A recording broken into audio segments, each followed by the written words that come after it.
Good evening. Welcome to E-Boogie Studios. Tonight, for this great evening, we will be listening to a 1950s broadcast of CBS Mysteries Suspense. I hope you enjoy. Like and subscribe to help the channel. Thanks again.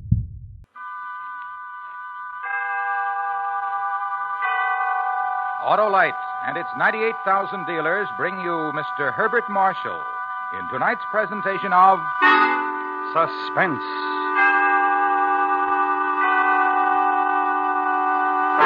Tonight, Autolite presents part 2 of one of the most famous of all literary puzzles, Charles Dickens' unfinished novel, The Mystery of Edwin Drood. Our star, Mr. Herbert Marshall.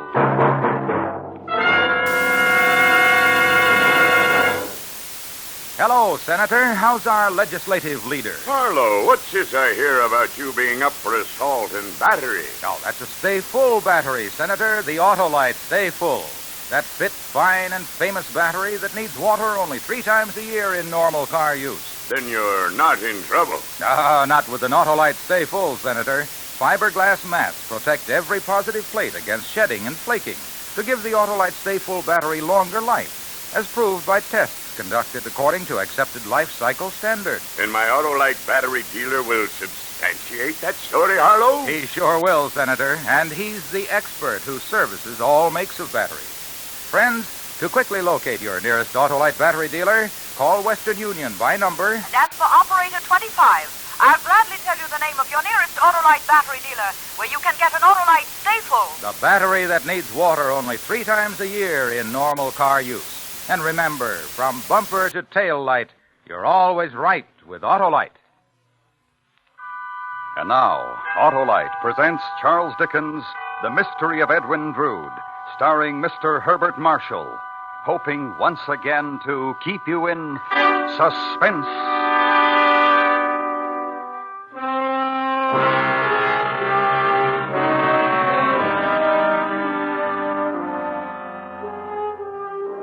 When the wicked man turneth away from his wickedness, he shall save his soul alive. So it has been said, so it has been written. But what of him who strives to turn away in torment and desperation and finds that he cannot? What is it that will happen to him? What is it that will happen to me?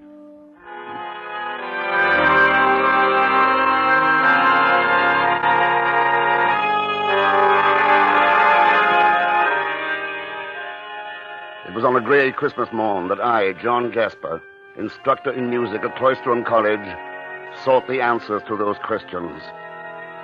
I sought them within myself, within my music, within the paling stars seen dimly through the organ loft windows. But no answers came, only a memory or a dream. I seemed to see a man walking alone through the deserted night-blackened streets of Cloisterham. The deserted streets which were suddenly no longer deserted.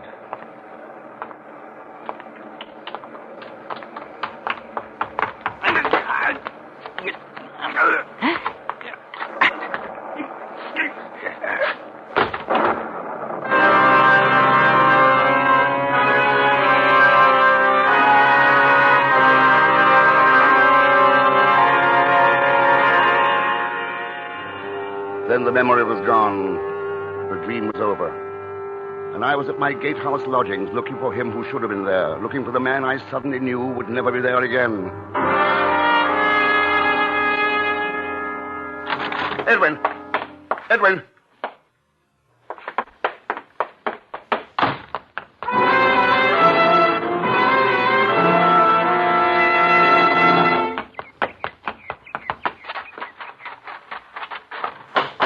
Crisparkle! Dean Crisparkle, open up! It's John Gasper. Open up, I say. Jasper? What is it, man? My nephew, Edwin Drood. Where is he? Edwin? Yes, he went to the river last night to look at the storm with Neville Landless. With Neville? Yes, and he never came back. Where is he? Ask Landless where he is. Neville's not home either. Not home. I'll be down directly.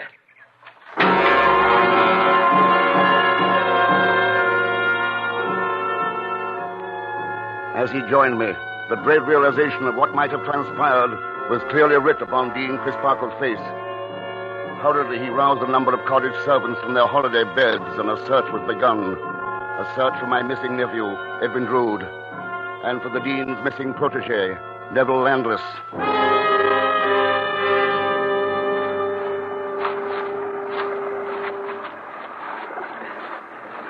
There it is. The river. The river they went to see at the height of the storm last night. You never saw them again, Jasper? No, neither one returned. Was there any quarrel between them? Any hint of the disagreements they'd had upon other occasions? None. The Christmas Eve dinner had gone exactly as I'd planned. They'd shaken hands. Apparently had resolved their differences, and when they left, they went arm in arm. Tell me, Jasper, whose idea was it to visit the river? Was it Neville's? I'll not cast doubt where it may be undeserved. It could have been anyone's suggestion. Mine, Edwin's. I don't like this, Jasper. There's a feeling about it all that strikes chill to my bones. Oh, hark, one of the searching parties. They found someone, Jasper. They found... You take your hands off me. What right have you Edwin Drood is still among the missing. Like this? Easy does it now, Take sir. them off! Easy, if you please, Mr. Landless. You take your hands off me. What right have you to seize my person like this? Will you take them off me? In a moment, sir, in a moment. There you be, Dean Crisparkle. We found your man, as you see. Yes, Joe, I see you may release him. Aye, sir. But it's belligerent he is. I'd beware of him if I was you.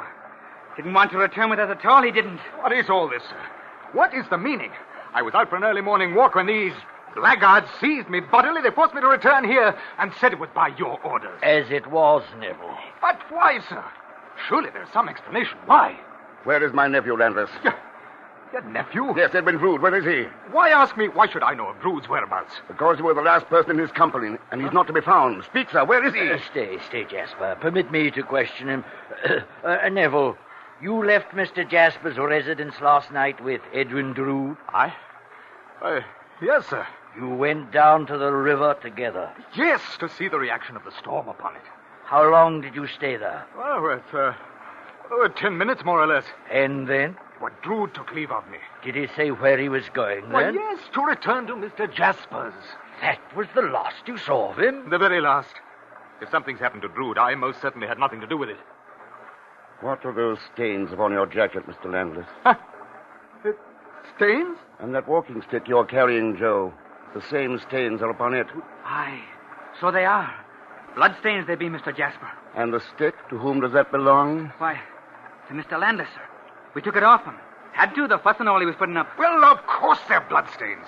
I fought with these men thinking they were footpads. If there's blood has been spilled, it must be theirs or mine. Neville, I think you'd best accompany us to the authorities.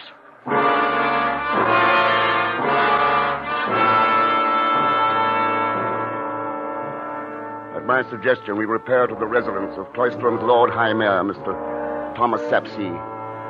And as we stood there in his parlor, the rendering of authority was as I knew it would be. Not unlike the person of Mr. Sapsea himself. Unimaginative, dull, stupid.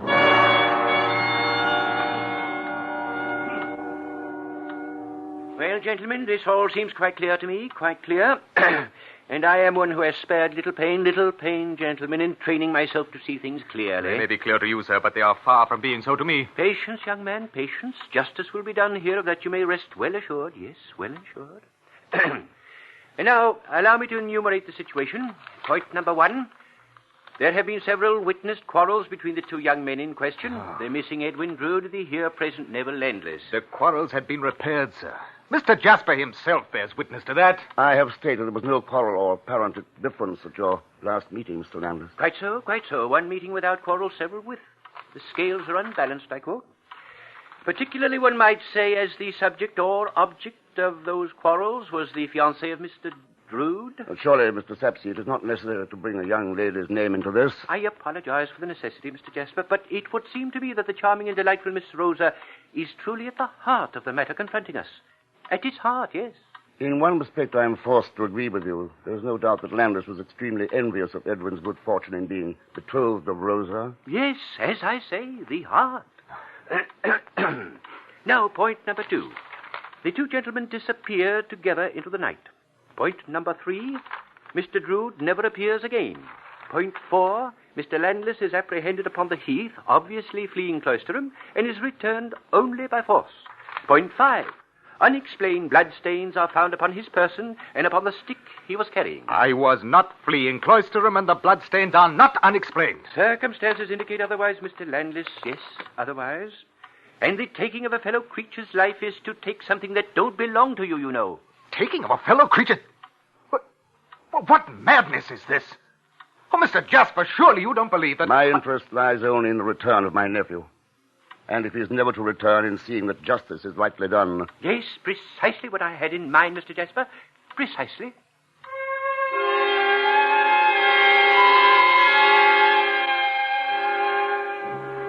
My further suggestions to Mr. Sapsea were immediately carried out.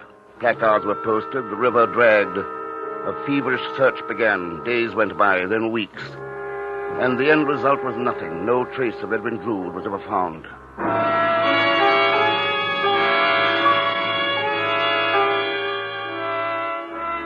Finally, when all hope was abandoned, Mr. Sapsea delivered his final resolution.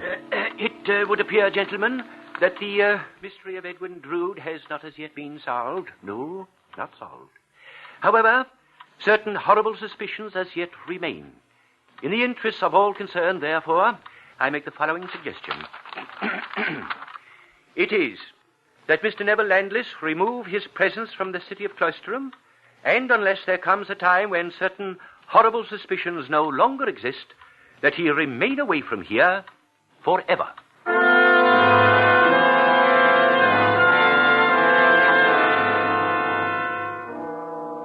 Late afternoon of that same day, I went to see Rosa. We met in the garden of the seminary house. You wish to see me, Mr. Jasper? That is a desire which has lived with me for a long while, Rosa. Only the unhappy circumstances of the past few weeks have prevented its fulfillment. And you feel that Mayor Sapsea's announcement has now cleared the way for you? Not for me. For us. Grief does not come to an end with an official pronouncement, Mr. Jasper. Surely even the natural sadness you feel must be tinged with relief. Relief? You no longer are faced with the prospect of a forced, distasteful marriage to Edwin. You're free of your promise to your parents. Now that Edwin's gone, there's nothing to prevent our getting married at once. Our getting married? I'm sorry I put it so bluntly, my dear, but we waited so long, kept our love for each other bedded so deeply. Surely you can't blame me for speaking so frankly now. No. And with Edwin gone, there's no need for me to be silent. You have my solemn word for it, Mr. Jasper, that there is not one drop of love in my heart for you. Rather only loathing and hatred. Rosa! I've always despised you, though I tried to hide it for Edwin's sake. Despised you because you pursued me with your eyes, with your thoughts, whispering to me in your mind of your obscene love, even though I was engaged to Edwin. Edwin, the nephew you so falsely pretended, was the dearest thing on earth to you. Rosa, you're overwrought. The strain of these past weeks. You refuse to believe. I can't believe it, my dear. I love you, an old man. The man I loved, the man I still love, is Neville Landless. Landless? Yes, Neville, the man I was going to marry. What do you mean, Rosa? You were going to marry Edwin? No, Mr. Jasper. You told me you were. That was before Edwin and I released each other from our vows, Mr. Jasper. Released? Then Edwin didn't have to die. No, Mr. Jasper. Whether Edwin was alive or dead, I was free to marry the man of my choice.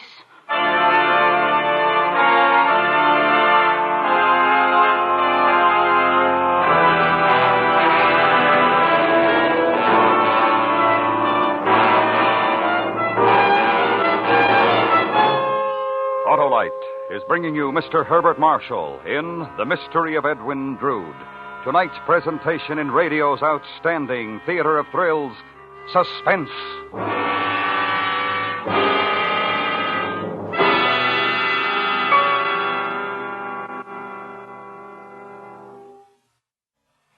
Harlow, our committee is investigating. And what have you found, Senator? That the Autolite Stay Full battery needs water only 3 times a year in normal car use. Now, that's not all, Senator, because the Autolite Stay Full battery gives longer life, as proved by tests conducted according to accepted life cycle standards. Yes, Harlow, and you know what's responsible. Why, those fiberglass retaining mats that surround every positive plate to reduce shedding and flaking and hold the power-producing materials in place. And we've found the Autolite Stay Full battery is the favorite of millions of car owners from coast to coast. Thank you, Senator. Friends, see your Autolite battery dealer. He services all makes of batteries, and he has an Autolite Stay Full for your car if a replacement is needed. To quickly locate him, phone Western Union by number and ask for Operator 25. I'll tell you the name of your nearest Autolite battery dealer, where you can get an Autolite Stay Full, the battery that needs water only 3 times a year in normal car use. And remember, from bumper to tail light, you're always right with Autolite. And now, Autolite brings back to our Hollywood soundstage Mr. Herbert Marshall in Elliot Lewis's production of The Mystery of Edwin Drood, a tale well calculated to keep you in suspense.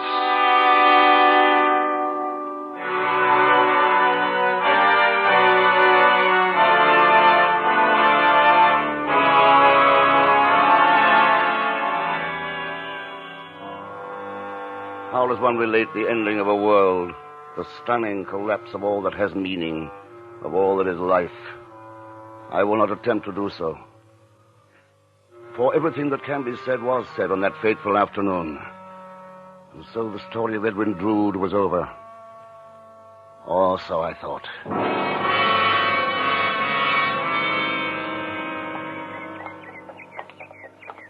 Good day to you, Mr. Jasper. Huh? Oh, it's you, Doddles. Aye, him what is known as old Doddles it be. Come to pay another visit to the resting place of the Olens, Mr. Jasper? No, Doddles. As a matter of fact, I hadn't even noticed that I was walking past the crypt. My mind was elsewhere, I imagine.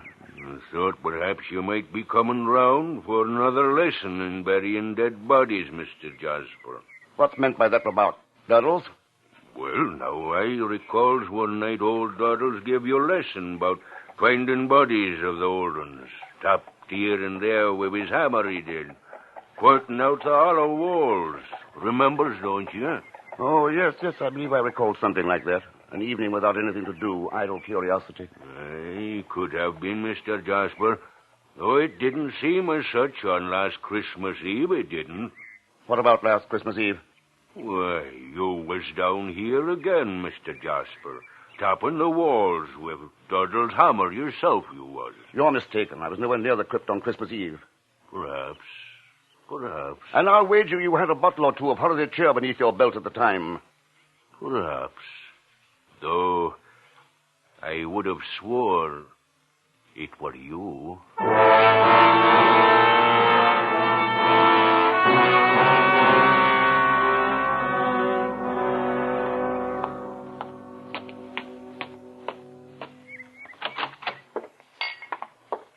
Hello! Come in, Mr. Jasper. Come in. And who may you be, sir? Datchery's the name, Dick Datchery. Came calling, found you out, made myself at home. So I note. This? Favorite of mine, mulled wine. Thought I'd prepare, honor the occasion and all. The occasion of an absolute stranger making himself at home in my lodgings. Not ordinary circumstances, Quite agree. Nevertheless, honorable occasion. Then perhaps you'd care to explain, Mr. Datchery. Gladly.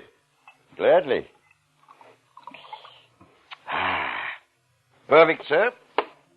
Won't you join me? I'm awaiting that explanation, sir. I bring you greetings, sir. Greetings from whom? Your dear boy, Mr. Jasper. Greetings from Edwin Drood. Greetings from Edwin? Aye, sent you the best. Apologizes for not writing. Trust you're not worried. Told you, didn't I? Honorable occasion. Indeed, this is an occasion, Mr. Datchery. I've been worried sick about the dear boy. You found him well? Blooming, best of health. Where is he? Where did you meet with him? London, some lodging house. Kept meeting on stairs, natural thing. Of course, quite natural. Business took me to Cloisterham. Told Edwin. Made me promise a greeting. Here I am.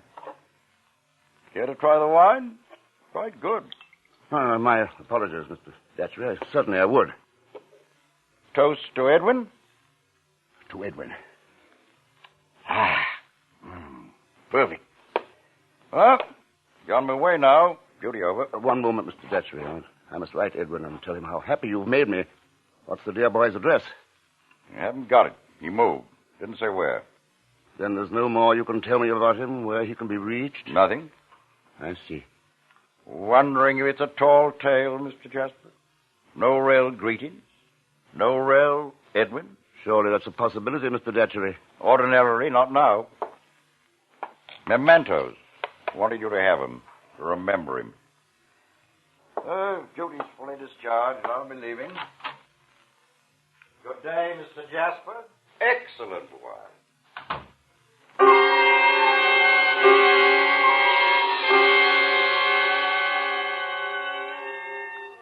I scarcely heard him leave, this Mr. Datchery.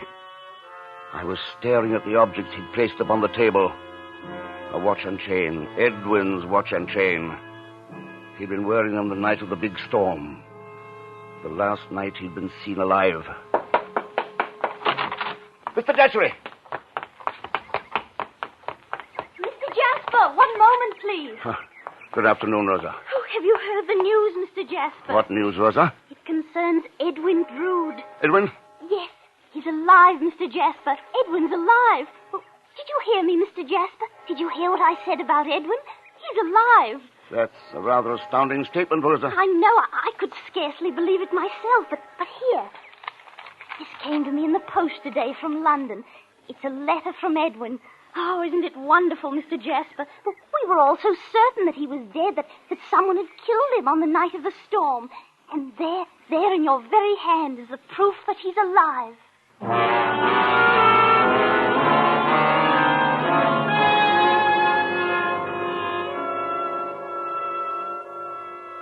No greater horror can visit the mind of man than the certain knowledge that he has suddenly become mad. And such was the horror which dwelt within me that fateful day. For it was the only explanation that was left. Edwin was dead. He had to be. The memory or dream that had lived with me since Christmas morn was too clear, too sharply etched, for there to be any doubt. Edwin was dead. And yet, within a single afternoon, two people had brought me proof that Edwin was alive. Proof as clear, as sharply edged as that memory. A sane mind does not exist in a world of such paradox. I'd gone mad.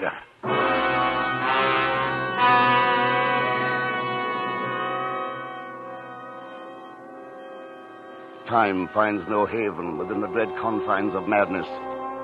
Nor was that day an exception. Somehow, without my knowing of it, the day was gone. In what had been a sunlit sky, a night-darkened storm lay muttering ominously. My mud-spattered gaiters, bone-weary legs spoke mutely of hours of aimless wandering, hours of doing fruitless battle with that thing of horrible wonder, a part, which was now my mind. And then I was where I'd been destined to be all along, the one place where the truth could be found, incontestable truth. I entered the venerable crypt of Cloisterham.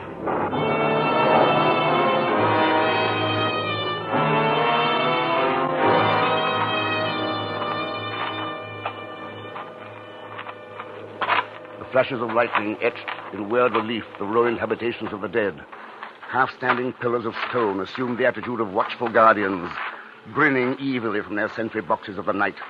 And the broken wall toward which I made my way was an ancient catacomb, concealing within it the secret that only I knew was there. I climbed to its top and looked down upon the rubbish that almost filled the hollow space between its sides. A rusty spade lay nearby. I seized it and began to dig.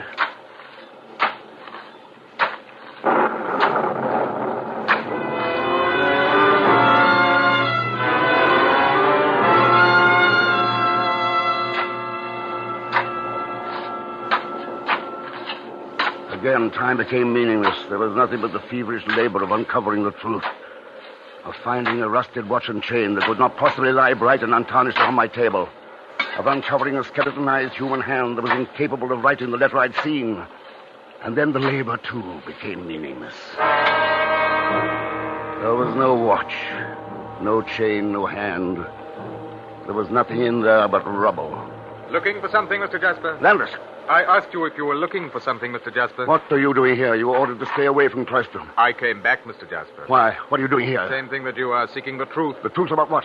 The mystery of Edwin Drood. There is no mystery. Edwin Drood is alive. Is he? Ask Rosa. Ask Mr. Datchery. They'll tell you. They know he's alive. No, Mr. Jasper.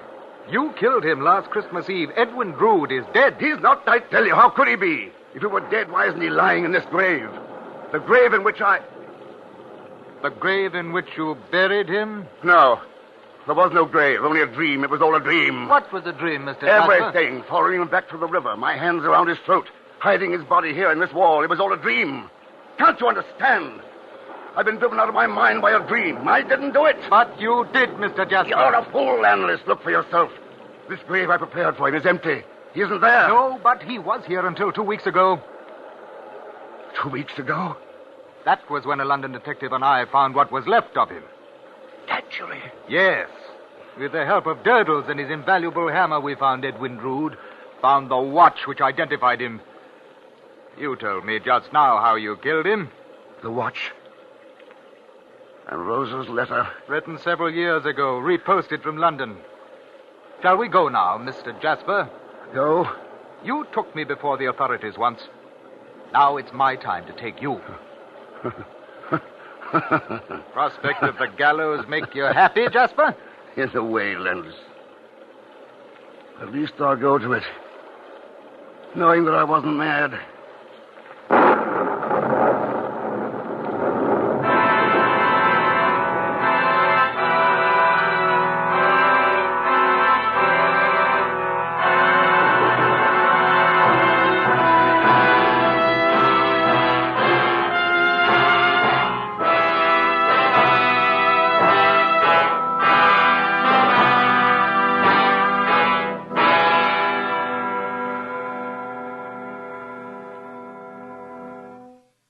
Suspense. Presented by Autolite. Tonight's star, Mr. Herbert Marshall. This is Harlow Wilcox speaking for Autolite, world's largest independent manufacturer of automotive electrical equipment. Autolite is proud to serve the greatest names in the industry. That's why during the early months of this year, as we did a year ago, the Autolite family will join together in saluting the leading car manufacturers who install Autolite products as original equipment. Our Autolite family includes some 30,000 men and women in Autolite plants in the United States, Canada, and many foreign countries, and the 18,000 people who have invested a portion of their savings in Autolite, as well as thousands of Autolite distributors and dealers, and the many leading manufacturers who use Autolite products as original equipment. Our Autolite family will salute the DeSoto division of Chrysler Corporation on the next Autolite Suspense television program. If you live in a television area, check the day and time of Suspense so that you will be sure to see this program.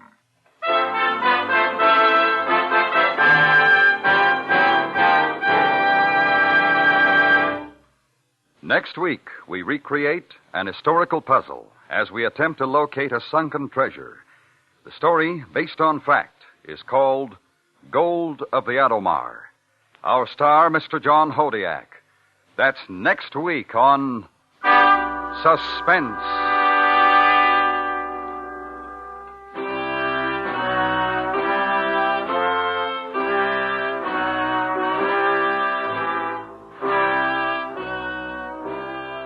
Suspense is produced and directed by Elliott Lewis, with music composed by Lucien Morowick and conducted by Lud Gluskin.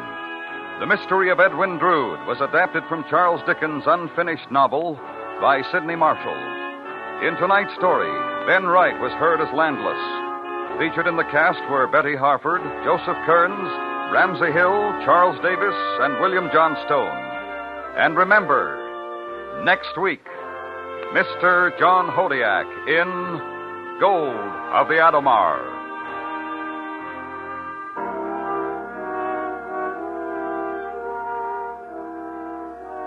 This is the CBS Radio Network.